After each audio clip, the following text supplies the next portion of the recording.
मेरा पति एक डॉक्टर था और मुझे रोज एक गोरा होने के लिए रोजाना इंजेक्शन लगाता था, जिससे मेरे पेट में बहुत दर्द होता था। एक रात मैंने इंजेक्शन बदल दिया। मैंने उस रात सोने का बहाना किया। फिर जो मेरे पति ने मेरे साथ किया, ऐसा दुश्मन भी नहीं कर सकता, क्योंकि मेरा पति मेरे साथ। अंकल और आंटी का बेटा अनिश अमेरिका से डॉक्टरी पढ़ के आया तो पूरे खानदान में धूम मच गई थी। हर पार्टी में, हर शादी में, हर जगह सिर्फ शांति आंटी के बेटे की बात होती थी। हर औरत की इच्छा थी कि अनिश उनकी बेटी को पसंद करे और हर लड़की भी यही चाहती थी कि उसकी शादी डॉक्टर अनिश से हो जाए। जब से अनिश वापस आया था, तब से मोहल्लों की लड़कियों का पार्लर के चक्कर काटना ज्यादा हो गया था। हर हफ्ते जाकर फैशन करवाना उनकी जिंदगी का हिस्सा बन गया था। अनिश न सिर्फ डॉक्टरी पढ़कर आया था, बल्कि उसने यहाँ आकर बहुत बड़ा क्लिनिक भी खोल दिया था। अभी तो यह उसके काम की शुरुआत हुई थी।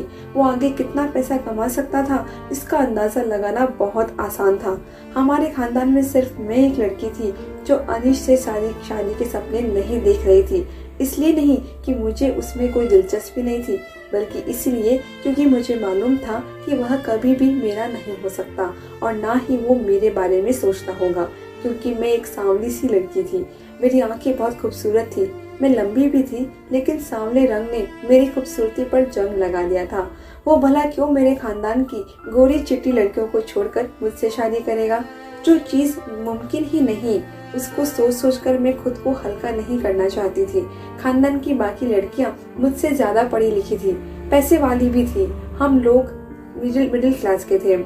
हम इतने गरीब तो नहीं थे, लेकिन दूसरों के मुकाबले में थोड़े कम पैसे वाले थे। एक दिन मेरी तबीयत कुछ खराब हुई। मुझे महसूस हो रहा था कि मेरा ब्लड प्रेशर लो हो गया है। मैंने अपनी माँ से कहा कि मेरी तबीयत खराब है, मुझे डॉक्टर के पास जाना है। तो मेरी माँ ने मुझे अनिश के क्लिनिक में ले गई। मैंने अपनी माँ से कहा कि आप मुझे यहाँ क्यों लाई हैं? आप अच्छी तरह से जानती हैं कि उनकी फीस बहुत ज्यादा है। मेरी माँ ने कहा कि मैं पैसे साथ लेकर आई हूँ। मेरा उद्देश्य सिर्फ इतना है कि इसी बहाने अनिश तुम्हें एक नजर देख ले। क्या पता तुम उसको पसंद आ जाओ। अपनी माँ की बात सुनकर तो मैं हैरान हो गई थी। वो इतना दूर का सोच रही थी और मैंने सोचा था नहीं। मैंने मम्मी से कहा कि हम किसी दूसरे क्लिनिक में चलते हैं, लेकिन मम्मी हट कर रही थी कि यहाँ से ही ब्लड प्रेशर चेक करवाना है। जब हम लोग अंदर गए तो मेरी मम्मी ने अपना परिचय करवाया कि वो अनिश के पापा के दोस्त की पत्नी है। यह सुनकर अनिश को याद आ गया। उन्होंने कहा, जी मैंने आपको पहचान लिया है, मेरी याददाश्त बहुत अच्छी है। फिर मेरी माँ ने मेरा परिचय करवाया कि मेरी बेटी है, इसकी तबीयत कुछ ठीक नहीं है। अनिश ने एक नज़र मुझे देखा और फिर मेरा ब्लड प्रेशर चेक करने लगा। हालांकि उसके ऑफिस में दाखिल होने से पहले ही उसकी असिस्टेंट मेरा ब्लड प्रेशर और वजन चेक कर चुकी थी और पर्ची भी मुझे दे दी थी, जिसमें मेरा ब्लड प्रेशर रिकॉर्ड था। लेकिन मैं सोच रही थी कि अनिश फिर से मेरा ब्लड प्रेशर क्यों चेक करने लगा है। उसने एक नज़र मेरी आंखों में देखा और हम दोनों की नजरें चार हुई। उसने मुझसे कहा कि आपका बीपी लो है। उसने मुझे दवाई लिख कर दी थी। थोड़ी बहुत मेरी माँ से बातें की और हम वहाँ से वापस आ गए। लेकिन सारी रात अनिश की नजरों ने मुझे सोने नहीं दिया। उसकी नजरों में कुछ अजीब सा था, जैसे मैं समझ नहीं पा रही थी। लेकिन मुझे झटका तब लगा जब 2 दिन बाद अनिश का रिश्ता मेरे लिए आ गया। मुझे हैरानी हुई थी और खुशी भी हुई थी। उसने एक नज़र मुझे देखा और मुझे पसंद भी कर लिया और शादी तक का सोच लिया।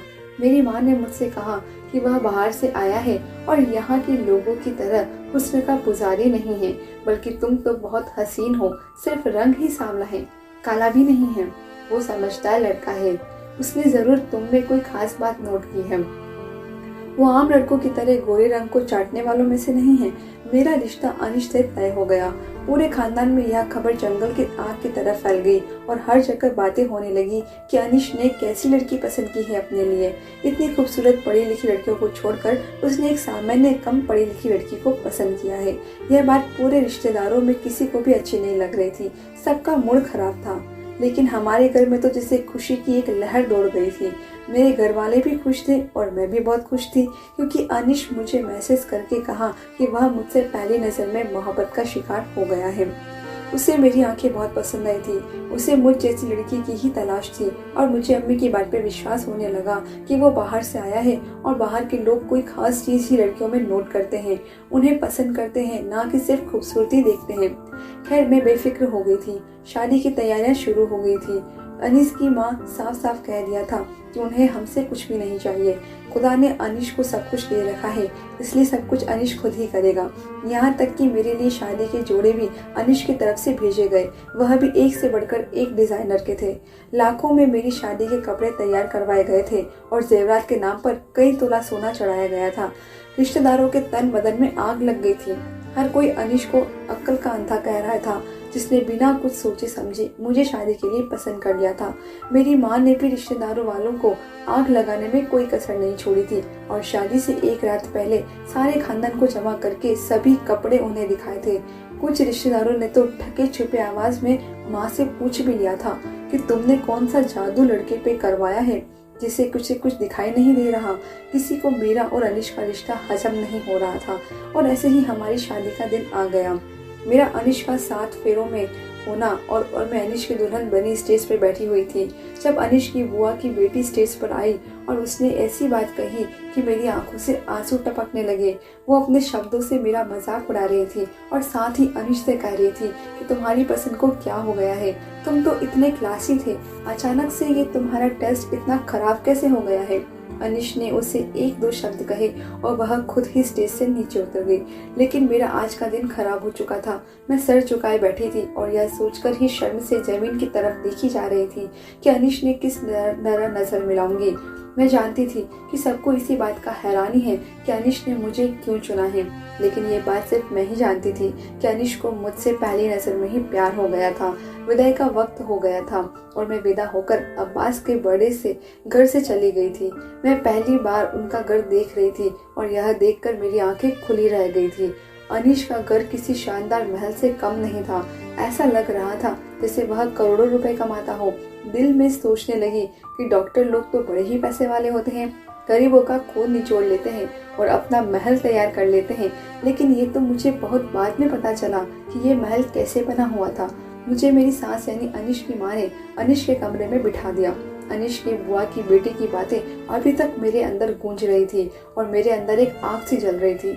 कमरे में ऐसी ही ठंडक होने के बावजूद भी मुझे अपना सर सुलगता हुआ महसूस हो रहा था। भगवान ने मेरी किस्मत कितनी रोशन लिखी थी कि अनीश मेरा हमसफर बन गया था। लेकिन मेरे चेहरे की कालिख ने इस खुशी को भी कम कर दिया था। थोड़ी ही देर बाद अनीश कमरे में चला आया और मेरा चेहरा देखते ही मेरे अंदर की बात समझ गया। क्या बात है रोशनी, तुम क्या अभी तक खुशबू की बात को लेकर बैठी हो? मैं एक नजर से अनीश की तरफ देखा तो वह कहने लगे, मोहब्बत ऐसी ही होती है, महबूब के बिना कहे उसकी हर बात समझ आ जाती है। अनीश की लहजे में मोहब्बत की चाशनी खुली हुई थी और मैं अपनी खुशनसीबी पर दिल ही दिल में खुश हो रही थी।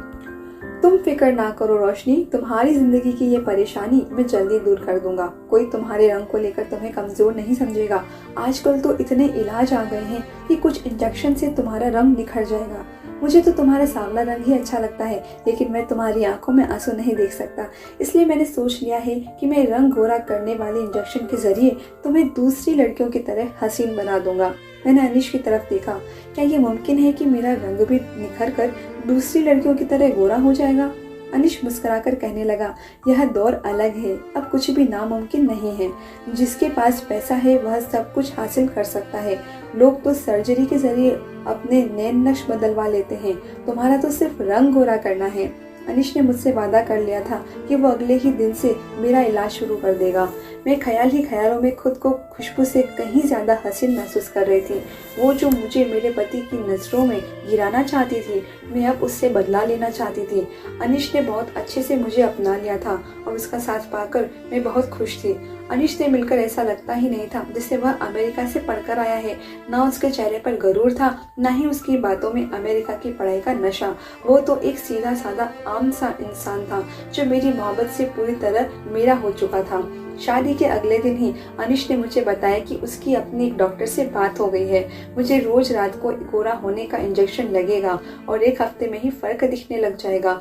मैं आईने के सामने खड़ी तैयार हो रही थी। अनिश की बात सुनकर मैंने एक नजर अपनी सांवली रंगत पर डाली और यह सोचकर ही मेरे चेहरे पर मुस्कुराहट आ गई कि आने वाले दिनों में मैं चांद की तरह चमकने लगूंगी। अनिश धीरे से मेरे करीब आया और मुझे बाहों में भरते हुए मुझसे वादा किया कि मैं इस तरह का इलाज के बारे में किसी को कुछ नहीं बताऊंगी। वो नहीं चाहता था कि लोग तरह तरह की बातें बनाकर मेरा दिल दुखाएं।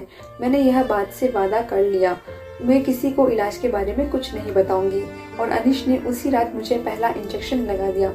इंजेक्शन लगते ही थोड़ी देर बाद मुझे नींद आ गई और फिर जब सुबह मेरी आंख खुली तो मेरे पेट में बहुत दर्द हो रहा था। मुझे समझ नहीं आ रहा था कि दर्द क्यों हो रहा है, लेकिन इस दर्द ने मुझे परेशान करके रख दिया था। मैं अनिश को बताना तो वो कहने लगे कि हर चीज का एक साइड इफेक्ट होता है और शायद इंजेक्शन ने तुम्हें यह दर्द दिया है। 1 हफ्ते की बात है, दर्द बर्दाश्त कर लो। मैं सब कुछ तुम्हारी खातिर ही कर रहा हूँ ताकि तुम्हें कभी छुप छुप कर आंसू बहाने की जरूरत न पड़े। तुम ही सोचो, जब तुम्हारे बच्चे होंगे तो तुम्हें इस चीज का एहसास और भी ज्यादा होने लगेगा। अनिश की बात सुनकर मैं खामोश हो गई। वो ठीक ही तो कह रहा था कि अगर दुनिया वालों की तरह हमारे बच्चे भी मेरी रंगत का मजाक उड़ाते तो मैं क्या करती। शादी के बाद औरत की एक ही कमजोरी होती है और वो होती है उसके बच्चे। अनिश ने इस बात का फायदा उठाया था। बच्चे के नाम पर मैं हर दर्द सहन करने को तैयार थी। अगली रात भी जब अनिश ने मुझे इंजेक्शन लगाया तो थोड़ी ही देर के बाद मैं गहरी नींद सो चुकी थी और सुबह एक बार फिर पेट के दर्द से तड़प रही थी।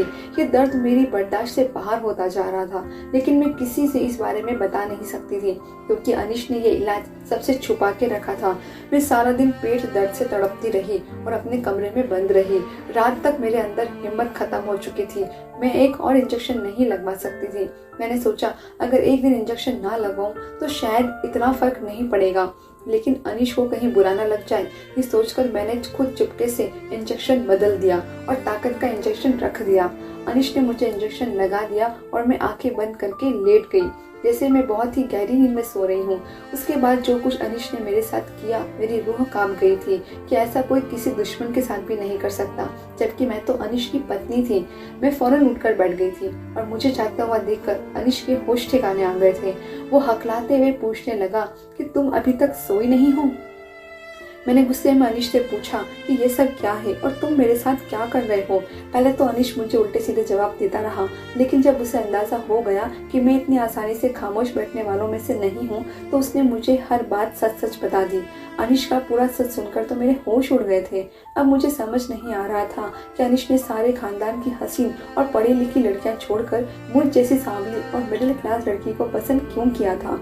उसे लगा था कि मैं उसके लिए बहुत आसान हद तक साबित हो जाऊंगी और बहुत आराम से वो मुझे काबू कर लेगा, लेकिन मैं इतनी आसानी से चुप बैठने वालों में से नहीं थी। मैंने फौरन ही चीख चीख कर सारा घर सर पे उठा लिया था और अपने घर भी फोन मिला दिया था। अनिश की लाख कोशिशों के बावजूद भी मैं चुप नहीं थी, बल्कि अनिश का घिनौना चेहरा सबके सामने ले आई थी। मेरी सांस भी अनिश के साथ उसके जुल्म में बराबर की हकदार थी। इसलिए जैसे ही मेरे माँ बाप आए तो उनकी बोलती बंद हो गई। मेरी माँ को तो यकीन ही नहीं आ रहा था कि अनिश जैसा लाइट इंसान मेरे साथ इतना बड़ा धोखा कर सकता है। मैं माँ के साथ शादी के तीसरे ही दिन लौटकर अपने घर चली आई थी। रिश्तेदार वालों को तो बातें करने के लिए एक नया मुद्दा मिल गया था। हर कोई हमारे जख्मों पर नमक छिड़कने के लिए आ रहा था। सबके मुंह पर एक ही बात थी कि हमें तो पहले ही कुछ गड़बड़ लग रही थी। रोशनी जैसी सांवली लड़की से अनिश जैसा लड़का कैसे शादी कर सकता है। कुछ रिश्तेदार वालों ने तो अनिश की सही कहते हुए मुझे ही बड़ा बुरा कह रहे थे, क्योंकि अनिश की माँ ने उन्हें मेरे बुरे चरित्र के बारे में झूठे किस्से सुना दिए थे। हर तरफ मेरी बुराई की चर्चा हो रही थी और मैं अपनी किस्मत पर आंसू बहाने लगी थी। मैं कमजोर नहीं पड़ना चाहती थी, लेकिन लोगों के तरीके ने मुझे बहुत ही कमजोर बना दिया था। अनिश की वो मोहब्बत भरी बातें मेरे कानों में किसी शीशे की तरह पिघल रही थी। अनिश उसकी माँ तो डंके की चोट पर मुझे गंदा कह रहे थे और मैं अपने बंद कमरे में बैठी थी। मुझे लोगों का सामना करने की हिम्मत ही नहीं हो रही थी। जब मेरी दोस्त मुझसे मिलने आई और उसने मुझे हौसला दिया तो कि मेरी खामोशी से नहीं बैठना चाहिए। अनिश जो काम मेरे साथ कर रहा था वो बिल्कुल गैर कानूनी था और मेरी दोस्त चाहती थी कि हम दोनों मिलकर अनिश के खिलाफ कानूनी कार्यवाही करें। उसका पति वकील था और वो दोनों मेरे साथ देना चाहते थे। अपनी दोस्त की बातें सुनकर मैंने फौरन हाँ कर दी। अनिश जैसे इंसान के खिलाफ जरूर कदम उठाऊंगी, लेकिन जैसे ही माँ के मेरे इरादों के बाद पता चला, माँ ने साफ मना कर दिया कि हम जैसे इज्जतदार लोग कोर्ट कचहरी के चक्कर नहीं लगा सकते, इसलिए तो हम जैसे लोग अनिश जैसे लोगों के लिए आसान खिलौना साबित होते हैं। मैं गुस्से में माँ को 4 बार सुना डाली, जब तक हम जुल्मों के खिलाफ खड़े नहीं होंगे ये हमारे साथ जुल्म करते ही रहेंगे और मैं गलत करने वालों को उनके अंजाम तक जरूर पहुँचाऊंगी। मैं अनिश के खिलाफ केस करूंगी। मैंने माँ को 2 टूक बात सुना दी और अपनी दोस्त की मदद से अनिश के खिलाफ मुकदमा दायर कर लिया। अनिश और उसकी माँ ने तो सोचा ही नहीं था कि मेरे जैसी आम सी लड़की जिसे जमाने ने हमेशा ठोकरों पर रखा हुआ था वो इतना बड़ा कदम उठा लेंगी। क्योंकि ये कोई आम केस नहीं था, इसलिए बहुत जल्द मीडिया में फैल गया और लोगों के दिमाग और जबान के ऊपर आम हो गया। जिसको भी मामले का पता चलता वो अनिश पर थू थू करने लगता और अनिश किसी को शकल दिखाने लायक नहीं रहा। मैंने अदालत में खड़े होकर बहुत हिम्मत से अनिश का घिनौना चेहरा सबके सामने रख दिया। अनिश ने मुझसे शादी जिस मकसद से की थी वह बच्चा था। अनिश अमेरिका में किसी मॉडल से शादी कर चुका था और वह उससे मोहब्बत करता था, लेकिन वह मॉडल अपनी फिटनेस को खराब नहीं करना चाहती थी और अनिश को बच्चा चाहिए था और इसी मकसद के लिए अनिश अमेरिका से अपने देश आया था। वो अपनी पहली पत्नी से ही बच्चा चाहता था, इसलिए उसने जानबूझकर मुझ जैसी सांवली सलोनी और गरीब लड़की से शादी की। उसे लगा था कि मैं उसकी दी हुई खुशियां देखकर पागल हो जाऊंगी। उसकी मोहब्बत भरी बातों से मैं पूरी तरह उसके जाल में फंसी रहूंगी और उसका सच जानने की कोशिश ही नहीं करूंगी। लेकिन जिस रात मैंने इंजेक्शन बदलकर सोने का ड्रामा किया उस रात की सच्चाई मेरे सामने आई। दरअसल वो मुझे इस बात के लिए इस्तेमाल करना चाहता था कि उसे बच्चा तो अपनी पहली पत्नी से ही चाहिए थी, लेकिन उस बच्चे के लिए वह मेरा जिस्म इस्तेमाल करना चाहता था। वो एक पूरे तरीके से अपना और अपनी पत्नी के बच्चे को मेरे जिस्म के अंदर तैयार करना चाहता था ताकि बच्चा मेरे से पैदा हो और जब वह बच्चा पैदा हो जाता तो वो दोनों उसे लेकर दोबारा अमेरिका चले जाते। इस तरह ना ही उसकी पत्नी की मॉडलिंग पर कोई असर पड़ता और ना ही उन्हें किसी और का बच्चा गोद लेना पड़ता। जिस दिन मैं बीपी चेक कराने अपनी माँ के साथ अब्बास की क्लिनिक गई थी उसी दिन उनके जहन में यह बात बैठ गई थी कि मैं ही वो लड़की हूँ जो उसके बच्चे को अपने जिस्म में पाल सकती हूँ। इसलिए वो बार बार मेरा बीपी चेक करता और मेरी खुराक का ख्याल रखता। सरोगेसी का तरीका हमारे देश में पूरी तरह गैर कानूनी है और खास करके मेरी इजाजत के बिना मेरा पति मेरा जिस्म कैसे इस्तेमाल कर सकता है। वह हर रात पूरा होने वाला इंजेक्शन के नाम पर मुझे बेहोश करता और फिर मेरा चेकअप करता। जिस रात मैंने इंजेक्शन बदला था उस रात वो आईवीएफ के जरिए मेरे जिस्म में अपने बच्चे को इम्प्लांट करने वाला था। उसकी अमेरिकन बीवी अपने जिस्म को खराब नहीं करना चाहती थी, लेकिन वह दोनों मिलकर मेरी पूरी जिंदगी बर्बाद करना चाहते थे। एक बार उन्हें मुझसे बच्चा मिल जाता तो अनिश मुझे तलाक देकर वापस अमेरिका चला जाता और फिर कभी लौटकर वापस न आता और मैं सारी जिंदगी यूं ही तड़पते रह जाती।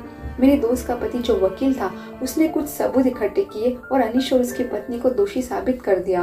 वो दोनों धोखे से मुझे इस्तेमाल कर रहे थे और अगर उस रात में इंजेक्शन ना बदलती तो उन दोनों के बच्चे अपनी खून समझकर 9 महीने तक उन्हें पेट में पालती रहती और उसके बाद वो दोनों अपना बच्चा लेकर दोबारा वापस गायब हो जाते।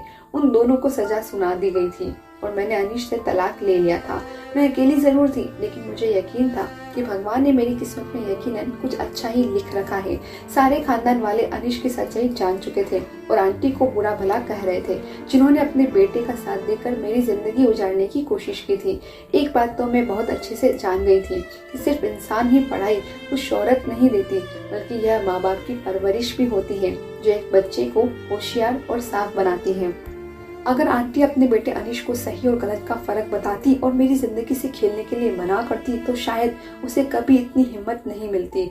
रिश्तेदार में सभी भगवान का धन्यवाद कर रहे थे कि उनकी बेटियां अनिश के जाल में फंसने से बच गई थी, जबकि माँ को इस बात का बहुत दुख था कि उनकी वजह से मेरी जिंदगी बर्बाद हुई है। लाखों का जेवर और कपड़े इंसान को अच्छा नसीब और खुशियाँ नहीं दे सकते, इसलिए इनको चाहिए कि वह अमीर और पढ़ा लिखा दामाद ढूंढने से कहीं ज्यादा अपनी बेटी के अच्छे नसीब के लिए प्रार्थना करे। कोई भी लड़की 2 वक्त की रोटी और इज्जत के साथ 4 दीवारी में खुशी खुशी जिंदगी गुजार सकती सकती है, लेकिन वो एक बुरे इंसान के साथ कभी खुश नहीं रह सकती। मैंने जुल्म के खिलाफ इसलिए आवाज बुलंद की ताकि आइंदा कोई लड़की किसी लड़के के गलत मकसद की भेंट न चढ़े। धन्यवाद दोस्तों।